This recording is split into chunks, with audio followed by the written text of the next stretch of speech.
कैसे हैं स्टूडेंट्स। उम्मीद करता हूँ खैरियत से होंगे। हाजिर हूँ एमएफ इंग्लिश सेंटर से।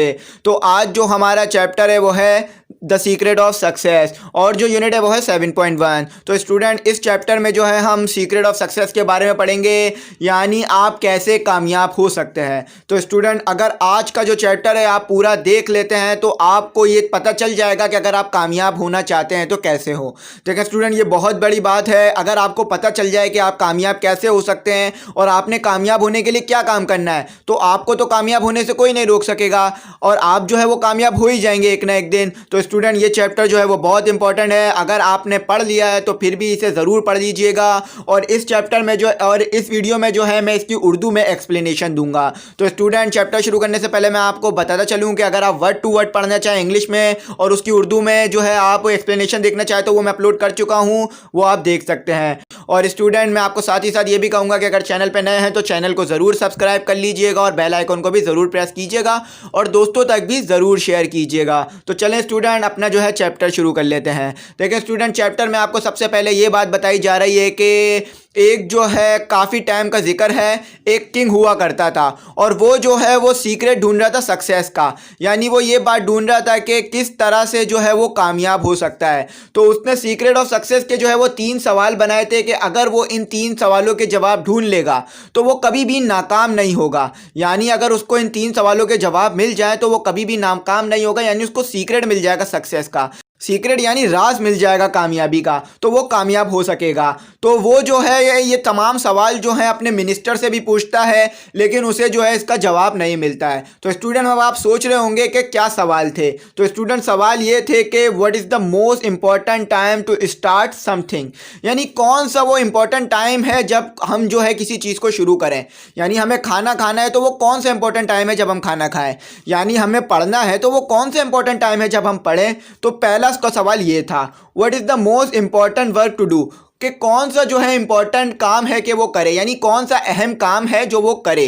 यानी वो पढ़ रहा है तो ये अहम काम है उसके करने के लिए या नहीं, या वो खाना खा रहा है ये अहम काम है या नहीं, वो इंजीनियर बन रहा है तो ये अहम काम है या नहीं। तो इसका यही सवाल था दूसरा कि what is the most important work to do, कि कौन सा इंपॉर्टेंट काम है जो वो करे। सही है। और तीसरा जो आखिरी सवाल था उसका वो ये था कि who is the most important person, कि उसके लिए सबसे इंपॉर्टेंट पर्सन कौन है। स्टूडेंट बज़ाहिर तो ये सवालात बहुत आसान लग रहे होंगे लेकिन इनके जवाबात बहुत मुश्किल हैं, क्योंकि आपको क्या पता है कि आपके लिए सबसे इंपॉर्टेंट पर्सन कौन है। कभी आपके लिए आपका सबसे इंपॉर्टेंट पर्सन आपके अम्मी अब्बू हो जाते हैं, कभी भाई बहन, क्योंकि जिससे आपकी ज़रूरत पड़ती रहती है वो आपके लिए इंपॉर्टेंट हो जाता है सबसे ज़्यादा। तो स्टूडेंट ये बात बताना मुश्किल है कि आपके लिए सबसे इंपॉर्टेंट पर्सन कौन है। तो यहाँ पर जो है इस चैप्टर में आपको इन तीनों सवालों के जवाब मिलेंगे और ऐसे ज़बरदस्त जवाब मिलेंगे कि आप इन तीनों सवालों के जवाब से खुश हो जाएंगे और आपको जो है एक तरह से सीक्रेट मिल जाएगा सक्सेस का। तो चले शुरू कर लेते हैं।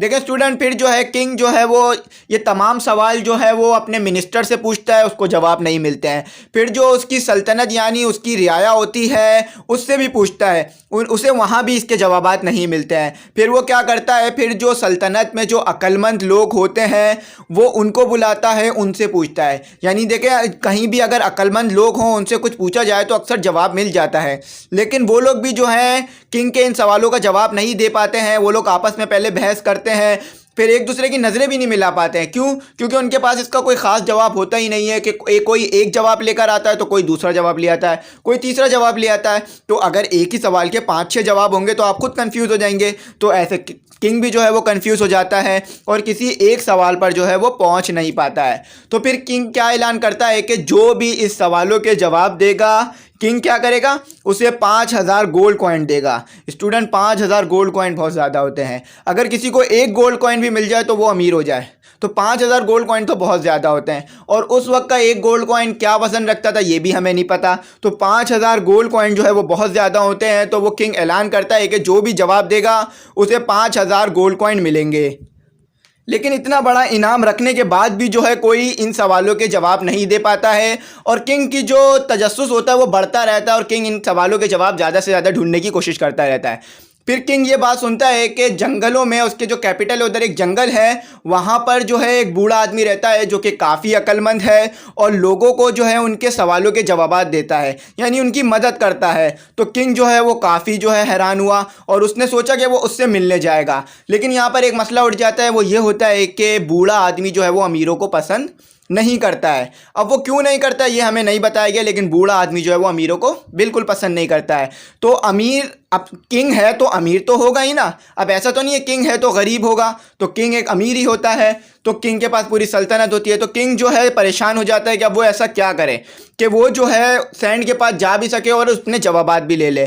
तो किंग जो है वो काफ़ी सोचता है, फिर उसको एक हल मिल जाता है कि वो गरीब बन जाता है, यानी गरीब बनकर जो है वो सैंड के पास जाता है और सैंड के सामने जो है आम कपड़े पहनकर जाता है। ना उसके साथ कोई प्रोटोकॉल होता है, ना ही उसके साथ कोई सर्वेंट होता है। वो अकेला जो है वो सैंड के पास जाता है और फिर उससे जो है अपने सवालों के जवाबात मांगता है। तो अब देख लेते हैं कि सैंड और किंग के बीच में क्या कन्वर्सेशन होती है।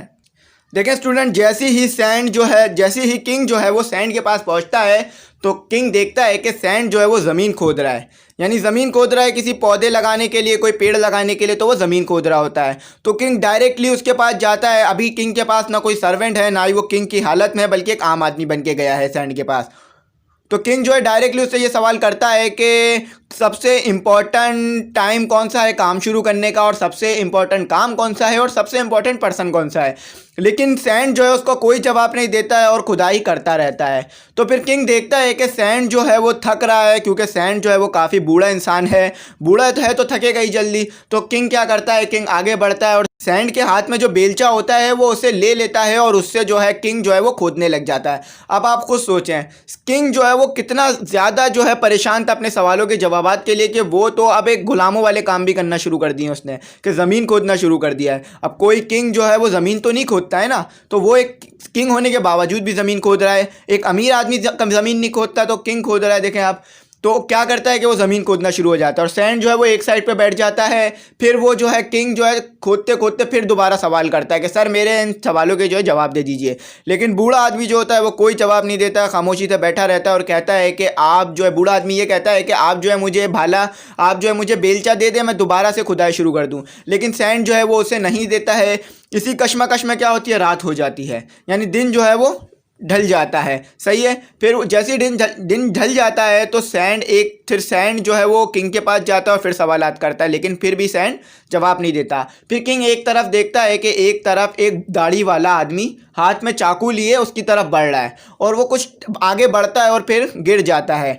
जैसे ही गिरता है तो किंग उसकी तरफ बढ़ता है और उस आदमी को उठाता है और उठाकर जो है फ़ौरन जो है वो झोपड़ी के अंदर ले जाता है। तो किंग को पता चलता है कि ये आदमी जो है वो ज़ख्मी है, यानी वो जो दाढ़ी वाला आदमी था वो ज़ख्मी होता है। तो किंग क्या करता है, उसकी मरहम पट्टी शुरू कर देता है और बूढ़ा आदमी जो है वो मरहम पट्टी में मदद करता है। तो दाढ़ी वाला आदमी जो है उसकी मरहम पट्टी होने के बाद वो गहरी नींद में चला जाता है, क्योंकि जब किसी को दवाई दी जाती है या किसी का इलाज करा जाता है तो जो इंसान बीमार होता है उसे काफ़ी सुकून मिलता है और उसे फ़ौरन नींद आ जाती है।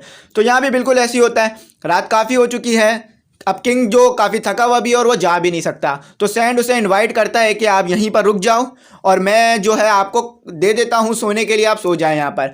तो किंग जो है उसको एक्सेप्ट कर लेता है और वो उसके घर में ही रुक जाता है, सैंड के हट में। तो वहाँ पर जो है सैंड जो है आम सा खाना बनाता है, उसको देता है। अब खुद सोचें, एक बादशाह है और एक आम सा खाना खा रहा है तो बड़ी बात है। तो वो जो है वो आम सा खाना खा लेता है सैंड, वो किंग जो है आम सा खाना खाता है और जो है एक आम से बिस्तर पे सो जाता है। जैसे ही सुबह होती है तो वो उठता है और देखता है कि जो दाढ़ी वाला आदमी है वो भी जाग गया है। वो पूछता है किंग के अब आप कैसे हो, तो दाढ़ी वाला आदमी जवाब देता है कि अब मैं ठीक हूँ और मैं आपका शुक्रिया अदा करता हूँ, और वो माफ़ी मांगता है। तो किंग हैरान हो जाता है, ये माफ़ी क्यों मांग रहा है मुझसे, इसने मेरे साथ ऐसा क्या कर दिया है। तो फिर दाढ़ी वाला आदमी बताता है कि मैं यहाँ पर जो है वो आपको मारने के लिए आया था, यानी वो जो दाढ़ी वाला आदमी है जिसकी एक रात पहले किंग ने मदद की है वो जो है खुद किंग को मारने के लिए आया हुआ होता है। तो दाढ़ी वाला आदमी फिर कहानी बताता है कि किंग ने जो है उसके भाई को मार दिया होता है कभी। तो दाढ़ी वाला आदमी जो है वो किंग से बदला लेने के लिए आया था और काफ़ी जो है किंग का बड़ा दुश्मन बन गया था। तो वो जो है दाढ़ी वाला आदमी छुपा हुआ होता है और किंग के वापसी आने का इंतज़ार कर रहा होता है, क्योंकि जब किंग वापस लौटता तो उसके पास कोई प्रोटोकॉल तो होता नहीं। तो दाढ़ी वाला आदमी क्या करता, फ़ौरन कूदता और किंग को जो है काम फिनिश कर देता। लेकिन क्या होता है, रात काफ़ी हो जाती है, किंग बाहर नहीं आता है हट से, यानी हट के जो जगह होती है। तो क्या होता है, ये दाढ़ी वाला आदमी बाहर निकलता है।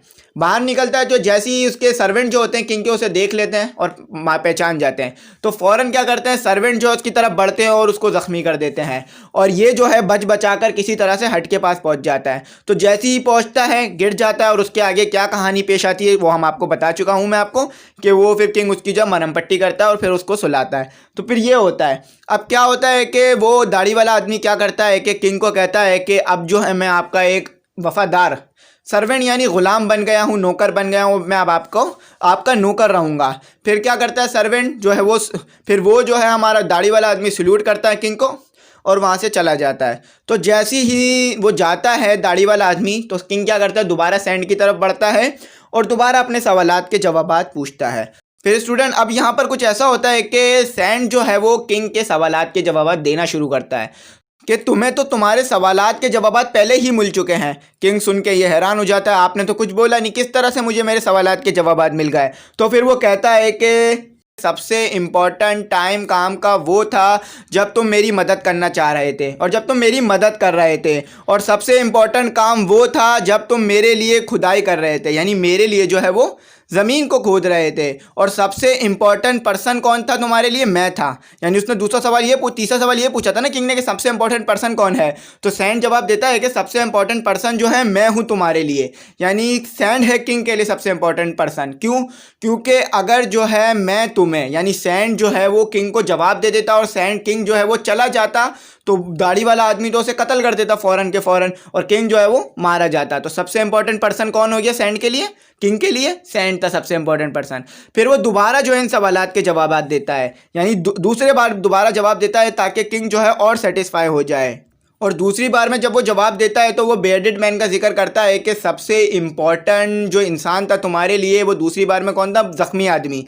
यानी तुम उसकी जो है वो मदद कर रहे थे और सबसे इम्पॉर्टेंट काम क्या था, तुम जब उसकी जो है ड्रेसिंग कर रहे थे, यानी जिस वक्त तुम उसकी ड्रेसिंग कर रहे थे ये वो सबसे इम्पॉर्टेंट टाइम था उसके लिए और सबसे इम्पॉर्टेंट काम यही था। यानी जब तुम उसकी ड्रेसिंग कर रहे थे तो वो सबसे इम्पॉर्टेंट काम था तुम्हारे लिए। देखें स्टूडेंट, इससे जो है हमें ये बात समझ में आती है कि सबसे इम्पॉर्टेंट टाइम जो है काम शुरू करने का वो अभी है, यानी प्रेजेंट है। यानी अगर आप कुछ करना चाहते हैं तो अभी शुरू कर दें ताकि जल्द से जल्द आप ख़त्म कर लें। जितना काम लेट शुरू करेंगे उतनी ही देर में ख़त्म होगा। और सबसे इम्पॉर्टेंट काम कौन सा है, सबसे इम्पॉर्टेंट काम वो है जो आप अभी इस वक्त कर रहे हैं। अगर आप इस वक्त ये वीडियो देख रहे हैं और पढ़ रहे हैं और अपने मुस्तकबिल के लिए कुछ सीख रहे हैं तो यही सबसे इम्पॉर्टेंट काम है। अब इसके अलावा आपके लिए अभी कोई इंपॉर्टेंट काम नहीं है। अगर आपके लिए ये इंपॉर्टेंट होता कि आप मोबाइल चला रहे होते तो आप एक ही साथ दो काम कर रहे होते, यानी आपको ना पढ़ने का फ़ायदा होता ना मोबाइल चलाने का फ़ायदा होता। तो सबसे इंपॉर्टेंट काम कौन सा है आपके लिए अभी, पढ़ना, जो आप कर रहे हो। और सबसे इंपॉर्टेंट पर्सन कौन सा है आपके लिए इस वक्त, तो सबसे इंपॉर्टेंट पर्सन जो है अभी इस वक्त आपके लिए वो मैं हूँ। यानी मैं आपको पढ़ा रहा हूँ तो आप पढ़ रहे हैं। अगर मैं चुप हो जाऊँ और लेक्चर को यहीं ख़त्म कर दूँ तो आप पूरी बात नहीं समझ सकेंगे और आप आगे नहीं पढ़ सकेंगे। तो सबसे इंपॉर्टेंट पर्सन कौन हो गया आपके लिए, वो मैं हो गया। क्यों? क्योंकि अभी मैं पढ़ा रहा हूँ आपको। आपके माँ बाप जो है वो आपके लिए इंपॉर्टेंट है, लेकिन जिस वक्त आप जिससे फ़ायदा उठा रहे हैं वही उस वक्त आपके लिए सबसे इंपॉर्टेंट है। क्योंकि अगर वो आपका काम करना छोड़ दे तो आपका काम बीच में रह जाएगा, आपको खुद करना पड़ जाएगा। तो सबसे इंपॉर्टेंट पर्सन कौन होता है आपके लिए, वो जो आपके लिए अभी काम कर रहा है। तो स्टूडेंट, उम्मीद करता हूँ आपको ये समझ में आया होगा, मैंने काफ़ी अच्छा जो है वो एक्सप्लेन किया है। तो देखें स्टूडेंट, यहाँ पर बहुत सिंपल है कि अगर आप कामयाब होना चाहते हैं तो आप जो है वो कामयाब होने के लिए अभी काम शुरू करें। यानी यही वक्त है सबसे इंपॉर्टेंट कामयाब होने के लिए काम शुरू करने का। अगर आप आगे से आगे सोचते रहेंगे तो आगे से आगे टाइम बढ़ता जाएगा, आप कभी भी फिर कामयाब नहीं हो सकेंगे। तो अभी जो है वो काम शुरू कर दीजिए, छोटे छोटे स्टेप लें लेकिन काम जो है वो शुरू करें। और सबसे इंपॉर्टेंट काम कौन सा है, जो आपके दिमाग में है, जो आप करना चाहते हैं, जो आप सोचते हैं करने के लिए, तो वही आपके लिए सबसे इंपॉर्टेंट काम है। और सबसे इंपॉर्टेंट पर्सन कौन है, सबसे इंपॉर्टेंट पर्सन वो है जिससे आप मदद ले रहे हैं काम करने के लिए। जैसे अभी आप पढ़ने के लिए मुझसे मदद ले रहे हैं तो मैं आपके लिए अभी सबसे इंपॉर्टेंट पर्सन हूँ। अगर आपको पैसे चाहिए तो उस वक्त आप पैसे मांग रहे होंगे अपने अम्मी अब्बू से, तो वो आपके लिए सबसे इंपॉर्टेंट है। भाई बहनों से कुछ पूछ रहे हैं तो भाई बहन आपके लिए सबसे इंपॉर्टेंट है। तो जिस वक्त आप जिससे काम अपना निकलवा रहे हैं या जिससे आप अपना काम करवा रहे हैं तो वही आपके लिए उस वक्त सबसे ज़्यादा इंपॉर्टेंट पर्सन और शख्स होगा। तो स्टूडेंट, उम्मीद करता हूँ आपको चैप्टर समझ में आ गया होगा। काफ़ी ब्रीफ डिस्क्रिप्शन दिया है मैंने। अगर फिर भी कोई गलती, क्यूरी या डिफ़िकल्टी रह गई हो तो कमेंट सेक्शन में ज़रूर मैसेज कर दीजिएगा। और आपको जो है चैप्टर समझ में आया हो, एक्सप्लेनेशन अच्छी लगी हो, तो हमारी एप्रिसिएशन के लिए भी ज़रूर मैसेज कीजिएगा, क्योंकि आप जब हम लोगों को मैसेज करते हैं तो हमें बहुत अच्छा लगता है और हमें लगता है कि हम जो काम कर रहे हैं वो राइट वे में जा रहा है और बच्चे जो है इसे पसंद कर रहे हैं। और अगर आप हमसे कॉन्टैक्ट करना चाहें हमारे कोचिंग से मुतालिक या किसी और मुतालिक, तो कर सकते हैं।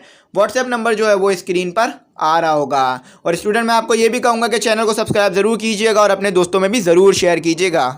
Thanks for watching.